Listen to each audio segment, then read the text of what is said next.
So as I'm sure you guys would have seen, recently Star Wars Hunters got a brand new update, and in that update we got a brand new hunter called Diego, and today I wanted to give kind of my thoughts on him overall, a bit of a showcase of how he actually plays, and pretty much whether or not he's OP. I've seen a lot of people talking about whether he is OP or not, so that is what we're going to be going through today. Now, if you guys are interested in Star Wars Hunters and want to see more content on the game, be sure to hit that subscribe button and turn on those notifications. I'm going to be definitely transitioning to a lot more Star Wars Hunters content in the coming months. But with that being said, let's get stuck right into it. Now, for those who haven't played the game yet, the hunters in Star Wars Hunters are separated into 3 different classes based on their playstyle, and Diego, the new hunter, is in the damage class. So he's pretty much focused more on getting kills than playing the objective. There are medics in the game, and there are also tanks in the game who have different roles to play within each match, obviously. But for Diego, he is pretty much based on getting as many kills as you can, to put it lightly. Now, the main weapon that he uses is the Slug Thrower Rifle. This has a really slow rate of fire, but it has high damage, and it can actually 3-shot Reeve, who is obviously the Sith-inspired hunter in the game, if you land headshots, which I do think is a little bit overpowered when you say it like that. 3-shotting anyone in this game is pretty ridiculous to think about, but with that being said, you do also have to actually have really good aim to do that,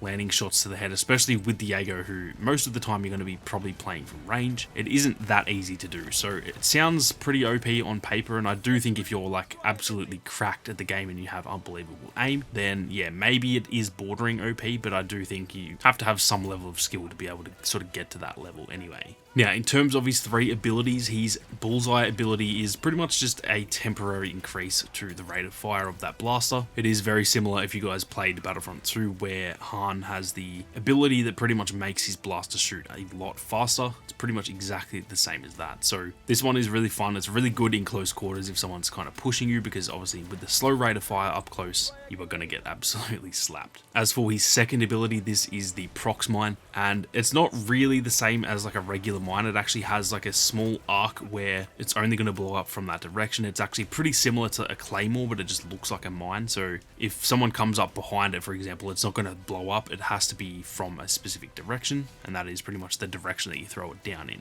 When enemies do get into that small arc, it will blow up and deal a fair bit of damage, and so it's really good to put down like on an objective, or even covering your back if you're kind of a bit further back in the map trying to almost snipe enemies. It's almost a good thing to have at your side or at your back to protect you from someone who's trying to flank you. As for his third ability, this is the Flash Flare, and this one is pretty simple. It just shoots a flare that partially blinds the enemies. It's almost like a flashbang in a way, but it's just a bit more constant. It's not like one flashbang. It kind of lasts for a few seconds. Similar again to Battlefront 2 if you played Boba Fett. He had the concussion rocket that would pretty much do the exact same thing. So this one is really good to kind of just cause a bit of chaos, and it's not that helpful, but it will send the enemies into a bit of a panic. They know that you're going to be close by when this hits them, and even though you can still see, it does just definitely get those players into a bit of a panic. Now, overall from my playtime so far, he is really fun to play. He's probably one of the more enjoyable ones that I've used so far since I have been playing on the mobile. I used to play the game on Nox, which is an emulator on the PC. It's been months and months since I did that, just because it wasn't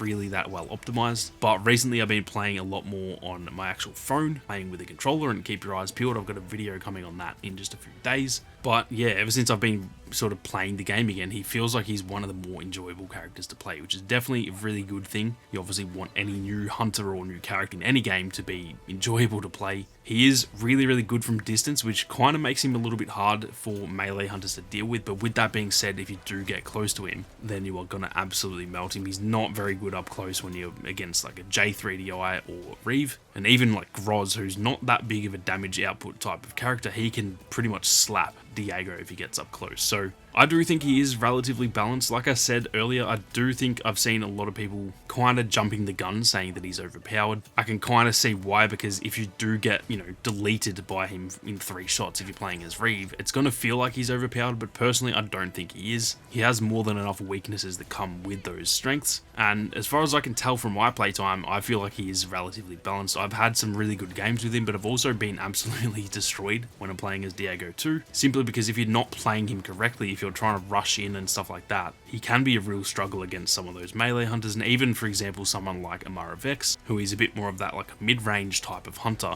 you can even struggle a fair bit against her as well. So I personally don't think he's overpowered. With that being said, in the right hands, he is definitely a very good hunter, and I think he is one of those hunters who's probably going to be a bit of a menace when it is a really good player that's using him. But yeah, like I said, I don't think he's overpowered, at least not from what I can tell so far anyway. I'm keen to hear what you guys think if you have played him yet, and if you haven't actually played the game yet, I'm also keen to hear what you guys think, whether he looks like he's fun, whether he looks or sounds overpowered, so be sure to leave your thoughts down below. But with that being said, thank you all very much for watching. You guys have a great day, and may the force be with you always.